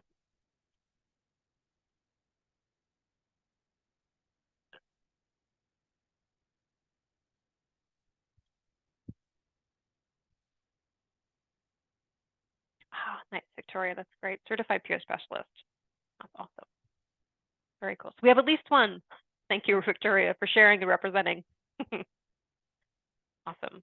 So feel free to jump in, Victoria, because you know this better than me, because you are working in a role of certified peer specialist. But peer support is a critical part of service provision, huge value add to any team. And when I mention the word peer in the context through which we're talking today, it might vary a little bit based on organization or role, but I'm kind of generally referencing folks with lived experience of homelessness or systems engagement that are openly identified as such as part of their role or title. Again, that may be different for different folks based on where they work or what they've chosen to share. So when working as a peer, oftentimes folks have a formal certification in peer support, which is mentioned, but not always, right? And yeah, see, you beat me to it, Aaron. I love that. So you might have lived experience, but not have be a certified peer or identified as a peer within your role. So having those lived experiences as well, just to add to your role. I love that. Whether or not you have a formal certification might vary a little bit by state or by region, maybe by agency. And again, given this lived expertise, peers not only start with a foot in the door as far as being able to connect with folks, to really build that rapport, but are also able to offer suggestions and connections and that true expertise from a standpoint of someone who's been in a similar situation. And that's something that can really, really go a long way. Seeing a peer thrive and thinking of some of the peers that I've spoken with, seeing a peer thrive can really offer that window into someone's recovery. And I mean that really in a holistic sense, not only a substance use sense, right? That holistic recovery. Although substance use recovery may be a factor as well, it really depends on the individual. And conversations might happen with peers that might not happen with somebody who hasn't been through the same thing or identify as having been through a similar thing. Peer support really honors that lived experience for the unique special value that really brings to any table. So again, thinking of this, key things to keep in mind too, in addition to what we've shared, as peers are not a substitute for supportive services or case management. Peers need to be trained, just as any role does, right? Supported, compensated, and be integrated as part of the care team, right? It's a special, unique role with huge, huge values. So how do peers support services, how do all the people work together within their roles? And peer support can also come from many different places, right? It might come from within an organization, as some of the folks in chat are sharing. It might come from outside groups, such as NA meetings, AA meetings, veterans groups, parenting groups, similar types of programs, maybe tenant leadership programs, volunteers, all those sorts of things. Peers can come from in many, many different spaces. Let me go back and read the chat because I see all kinds of awesome shares on lived experience. Great. I see spirit. That's fantastic. Knowing there's some local programming, lots and lots of lived experience. That's great. I was at this really wonderful, with a wonderful group last week in San Francisco, and they had a number of folks. I would venture to say, just based on what people shared, openly shared, more folks with lived experience than didn't in this role of service providers. Not everyone is identified as a peer, but we're very, very open about that and talked about, as folks are sharing in the chat as well, about how that really enhances the work that they're able to do. So I'm so glad that there's such great representation in this space today as well. That's fantastic. That is not the case in every region or with every organization or entity. So this is great. You all are ahead of the bunch. All right, collaboration and mutuality. So this one is the fourth key principle. And as I think about this one, I think about a visual that a colleague of mine shared when we were doing an in-person training together, which, I can't jump up and share you through the screen, but he demonstrating really walking side by side with a person and not walking in front of a person or behind them. And so when I think about collaboration and mutuality, I really think about that visual. Tenants' goals are exactly that. They're theirs. So how can you collaborate with the person that you're working with to help them achieve their goals, really reduce roadblocks that they've encountered or that they might be in the midst of? And this too really goes on about, or it goes further into that acknowledging and working to level the power imbalance that we've talked about quite a bit today, as much as possible to really share power and share that decision making, right? So no matter your title, one thing to always keep in mind is that simply by virtue of working for an organization, wearing a name badge, having a specific role, the power differential is in your favor. And that can be uncomfortable, and it might not be your intent. And nonetheless, it's still true. And I can guarantee that the person that you're working with is acutely aware of it as well. And self-awareness is really critical with this principle. What identities do you hold? How might that change based on the situation or the location that you're in? For example, when you're at work or outside of work, whether you have a title or not, all the different attributes you may have. How does race and racism play into the work that you do? Housing and social services, like any system in the United States, have really long histories of systemic and institutional racism. So again, how does that play into the work that your organization does overall? Understanding this and really acknowledging that even though your work and services are likely very well intended, very thoughtful, they're also likely a source of trauma for many people. Just acknowledging that those things are true can be really key with this. And as we think about that, again, these are things, this one too, don't have to share out loud, just some things to think for yourself. To think about all that we've chatted about today, including how you might work to build trust and transparency, what safety looks like, how you can support that, your work toward collaboration and mutuality. Wanted to pose these questions just for you to think about. Don't have to put them in chat unless you really feel compelled to. The first one, how close are you in proximity to power?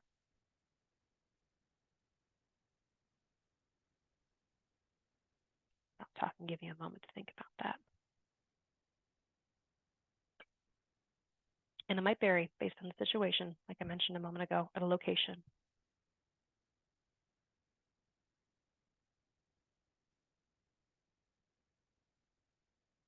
And then, secondly, what proximity to power does the person you're working with have?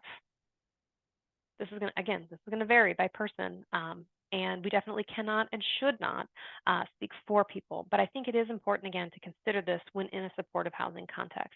Because again, simply by having a badge, being an employee, that puts you in a position of authority no matter what your title happens to be. Get back to that situational awareness. Yeah. Thinking of history, all those things.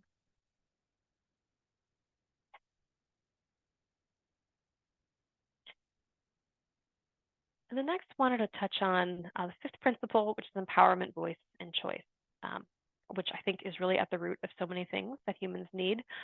It feels better. People are able to make choices. When I have a choice, even if it's a tiny little choice, it feels a lot better than just having zero choice in whatever I'm up against. Um, a lot of times, tenants, clients, folks you're working with haven't been able to have a say in what happens to them. And that could be anything from where they sleep to when they eat to maybe the clothing options they have available, sometimes even what happens to their bodies. I'm thinking of the example that Ambrosia shared earlier. So by providing even the smallest of choices, we can help to really bring back some dignity as well as agency to people. This principle can sometimes feel a bit overwhelming, especially when there's a lot of different rules and regulations, paperwork, all those sorts of things that you may have to do as part of your role or part of your organization. But again, I would argue that most, if not all of the time, you can make slight adjustments so that you can still achieve the same end goal, but use a much more trauma-informed path to get there. Some examples I can think of for this one are like, if you have a required assessment that is really like 2-3 hours long, which I know some folks have, or even longer, can you complete that over 3 sessions instead of a really long one? How might a person choose to decorate their apartment or their unit? Those sorts of things. What little choices and options can you help to provide or find for folks? What time can they come or leave their unit? All those sorts of things, providing all those sorts of empowerment pieces. Any examples that folks want to share for empowerment, voice, and choice that they've been able to, they like to utilize with folks that they may not have thought about?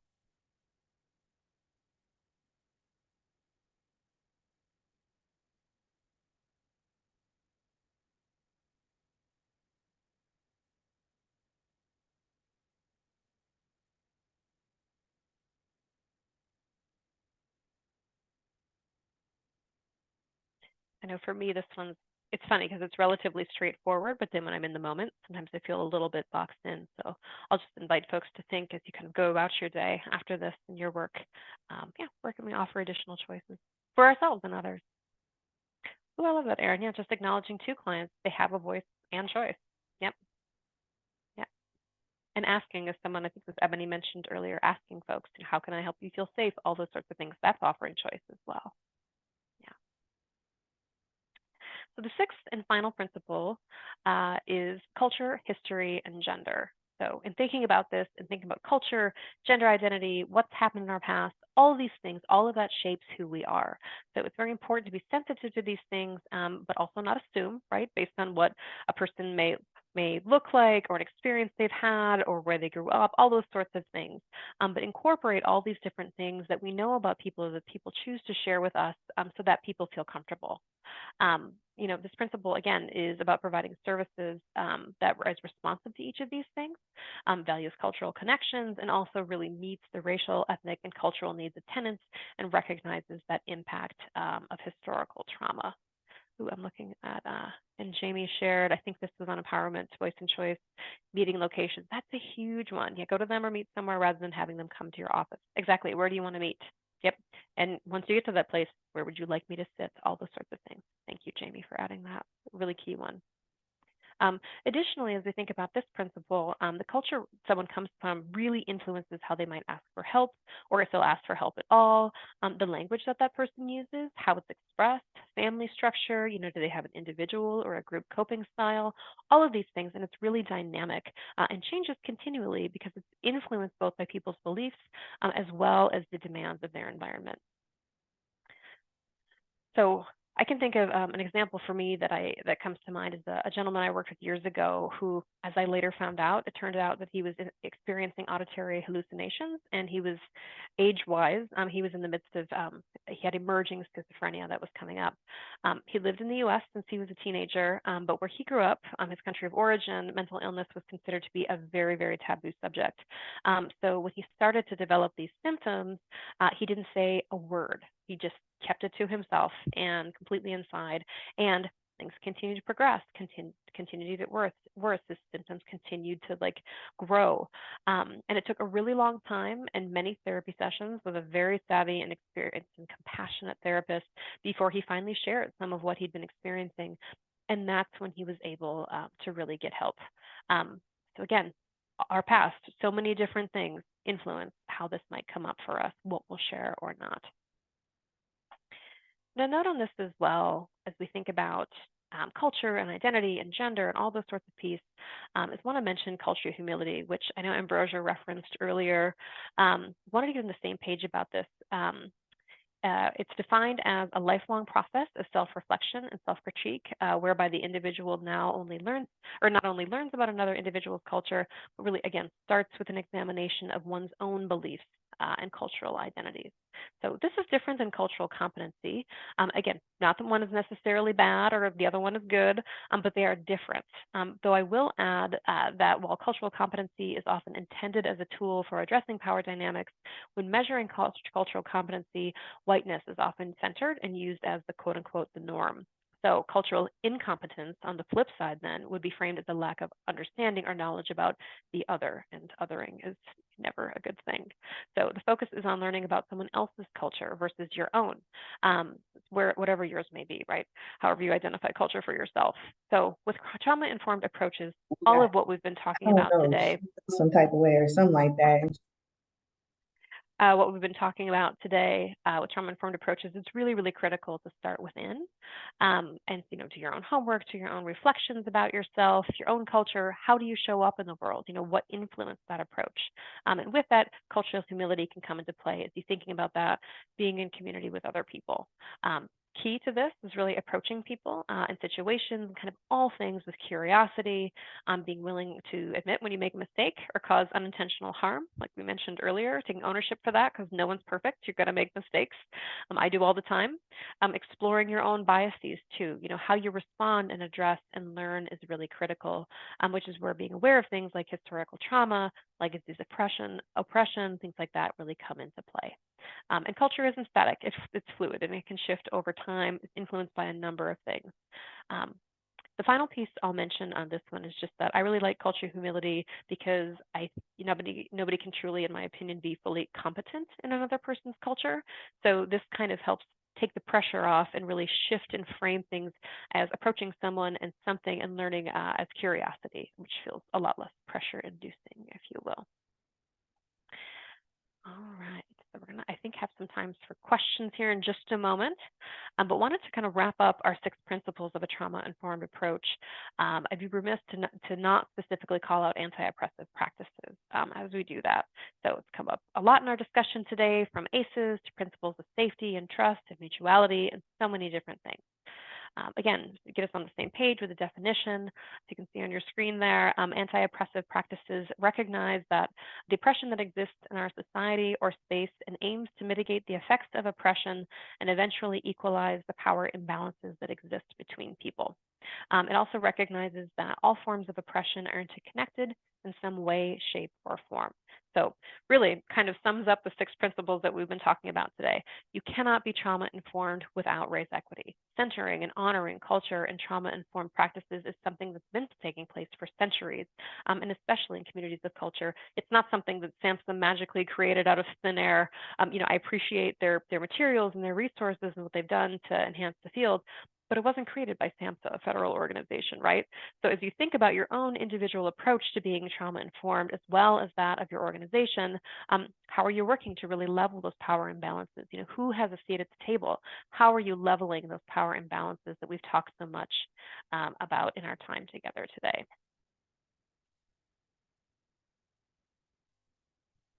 So as we close our time together today, again, want to leave you the 3 critical moves for practicing trauma-informed care, which is very similar to what Ambrosia shared a little bit earlier when it comes to, how do you address triggers, right?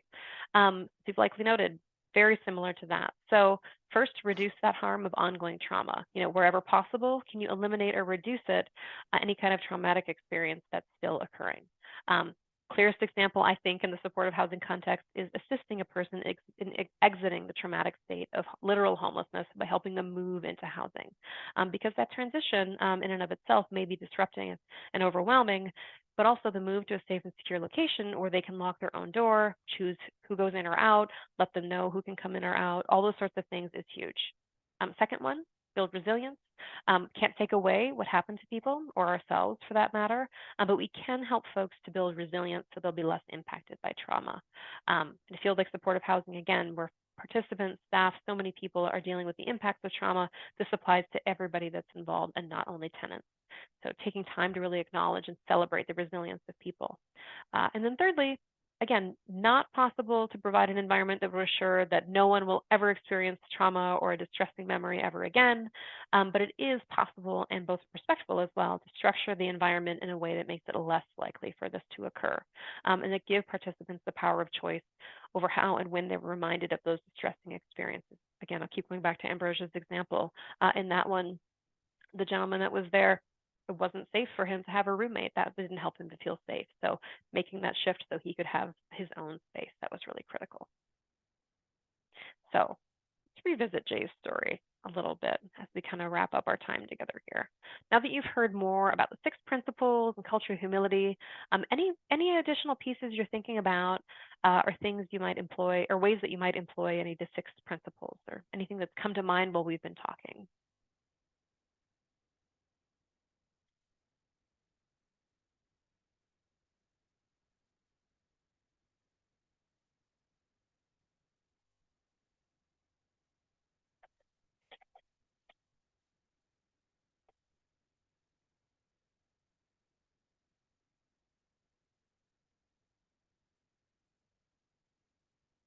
Making sure to educate yourself in his background prior to meeting him. Yep. 100%. Yep, as much as you're able to. What can you learn about Jay so he doesn't have to retell his story?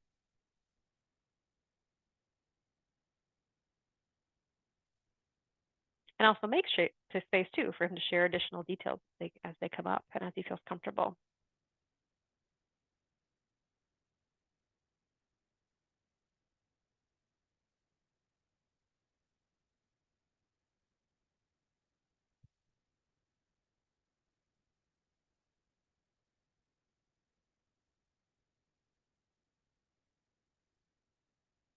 You gave a lot of great examples earlier, so I don't want to belabor it, but did again want to just make space in case anyone had anything else they wanted to bring up.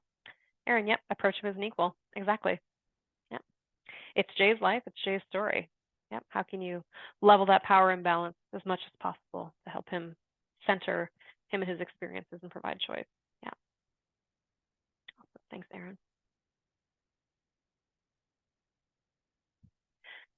So final note before we get to final question, and then opportunity for a question from us, and opportunity for questions of us being CSH trainers, as well as your peers, a group discussion. I wanted to give a final just few notes before we close out our time together. You know, we've talked a lot about trauma today, a lot about trauma-informed approaches, and so much of the discussion is also often about, you know, a response. So thinking about, in preparing for our time together today, Ambrosia shared a lot of really cool information about neuroplasticity, which is our brain's ability to really adapt and rewire and reorganize by creating some of those new neural pathways. So our bodies are really designed to heal themselves. They want to do this. You know, they want to learn, they want to grow, and they want to mend. They do it all the time. It's part of just what our bodies do as humans, right? And they want to be. This might be through compensating physically if one part of your body is affected, consciously or maybe subconsciously creating new habits. And so many other different ways that the body tries to heal and mend itself. Our environments and our different life circumstances can literally change the structure of our brains, which we mention here because we want to reiterate that even if you've experienced trauma, again, as we've established, which everyone in the world has, your life does not equal doom and gloom, right? We're talking about healing here. Want to really have you walk away with that piece. Healing can happen through support, and it also happens through everyday encounters and our own personal work. Again, for many years, I was really hesitant to dig into ACEs. I refused to do it, honestly, because I was not in the slightest bit interested in a report telling me that my life is doomed. No, thank you. That doesn't appeal to me. And it took a long time, therapy, all these sorts of things.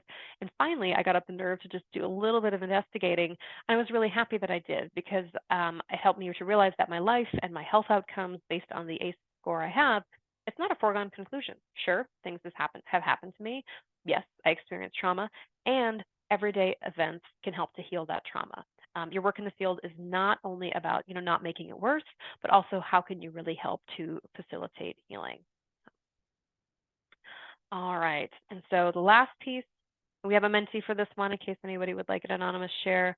Would love to hear from the group. You know, again, want to create a group learning space. Do you have any practical recommendations for how to apply a trauma-informed approach to your work? Something to share with your colleagues, maybe what worked well for you, what you're thinking about, maybe what you're excited to try out. Thank you for putting that link in there, Ari. We'll populate the screen with your responses in just a minute. Give folks a minute to think.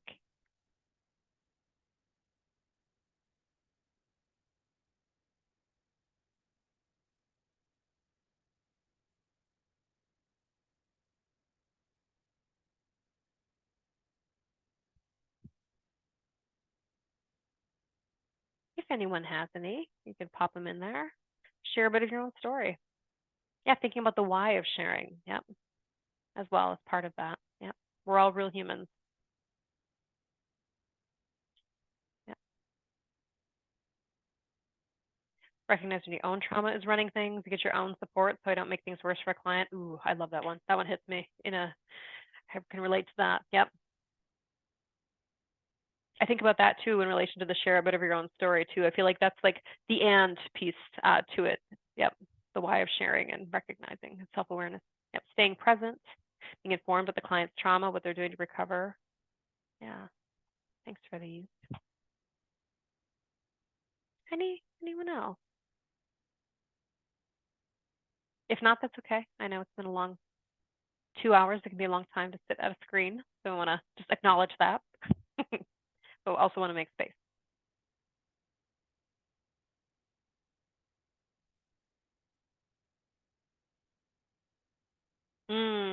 Ooh, I love this. Starting fresh with clients daily. Yeah, every day is a new day.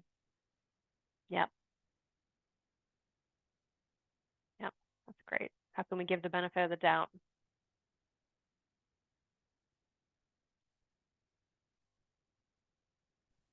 Great.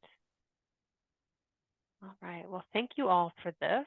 I know we have some time where we have time for questions in case anyone has questions. I believe that Jamie wanted to do a little bit of a recap as well. So I want to make sure I make space for Jamie to talk about that, as well as make sure folks are aware of the evaluation, which has been shared in chat. Yeah, any questions anyone has? Things you'd like to share?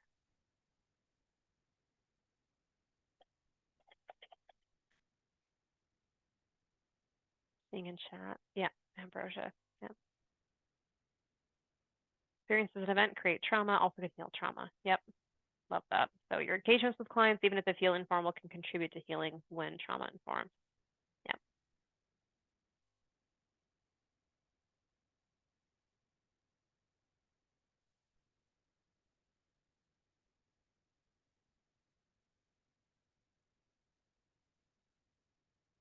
Any other questions or comments?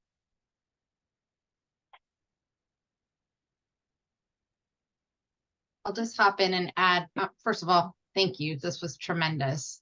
Always, this is one of my favorite trainings. I'll mention we have a quick survey that we ask folks to fill out. I'll also email it to everyone, just like, how was the training? Are there questions you still have outstanding? Are there things that you want more information about relating to this topic? This, I think, is one of the most central trainings to the work that we do, because trauma comes up everywhere in the work we do with our clients, with our coworkers. We bring trauma from ourselves to work. So I'm always really glad when we have time for this. I'll also say, if you have questions that come up that you think of after, you're welcome to, I don't know if you all are open to being contacted directly, but folks can also email us and I can get them to the trainers to facilitate that if need be. And I'm just gonna drop in the chat again, the link to the survey. It's very quick, but I'll turn it back over to questions. Just wanted to slip that. Thanks so much, Jamie. And I see Paul's comments as well. There's people who have a lifetime of different types of trauma, 100%. Yep, and that factors in as well. Yep. It might be that trauma reminds something of you of something that happened to you a long time ago, or even recently, and then a whole new kind pops up. So I appreciate you bringing that up too. That's an important factor to consider.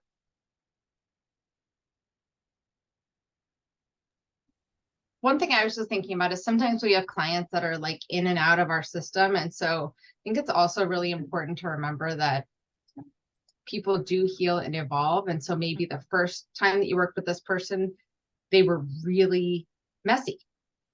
And maybe they come back on your radar again and they are in a really different place. And so I think it's hard to for me at least, to remember not to hold on to like the old version of somebody. Yeah. Yeah, that's real. I appreciate you sharing that. Yep.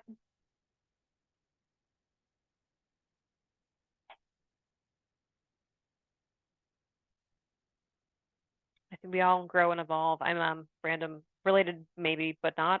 I'm flying back to where I grew up this coming Friday and spending some time. And as anytime that happens, I just reflect on the person I am now and the person I was when I lived there, which was over 20 some years ago now. And I mean, at my core, there's pieces of me that are the same, but there are many things that are very, very different based on so many different factors. So I think about that. And again, that's completely separate of what you were speaking of just a moment ago, Jamie, in terms of like a supportive housing context, but also just like thinking of who I might run into and all that sorts of things. It comes up for me even in a less traumatic way. So I love that you brought that up with the context of how we might provide services and how we approach folks. And as someone mentioned, you know, each day is a new day.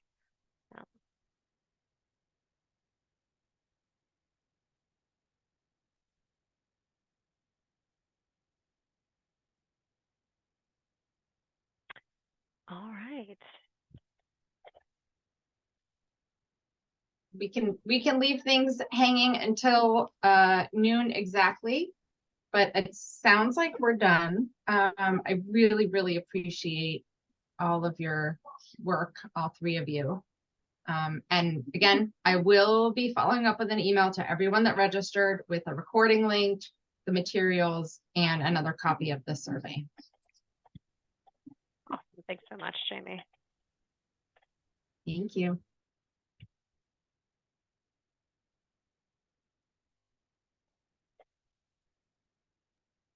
Oh, and I will mention CSH does offer a lot of trainings separately. So we sometimes will forward information to you all, but they have some, I don't know if you all have any that are free, but you definitely have some that are, there's a fee for them, but they're really good. So your organization can also reach out to them independently for training or sign up for the trainings. Yeah, 100%. We have virtual, we have in person. As I mentioned earlier, I was in person last week doing some, I do virtual quite a bit. Ariana works for the training center branch of CSH, coordinates a lot of virtual training, so definitely options. Yeah. Yes, and we do have some free self-paced, so take advantage. They're there for that reason. Do you all have a link to your training page that you can drop in the chat? Oh, great idea. Yes, well, I was just pulling that up. I'll be the CSH hype girl. Yes. Thank you, Jamie. We all could use a hype girl. Great. Oh, there it is. Perfect. Thanks, everyone. Everybody. Thanks. If you need to go, you are liberated. We are done here, but I'll just leave it hanging for a minute in case anybody has any last questions. Happy Monday.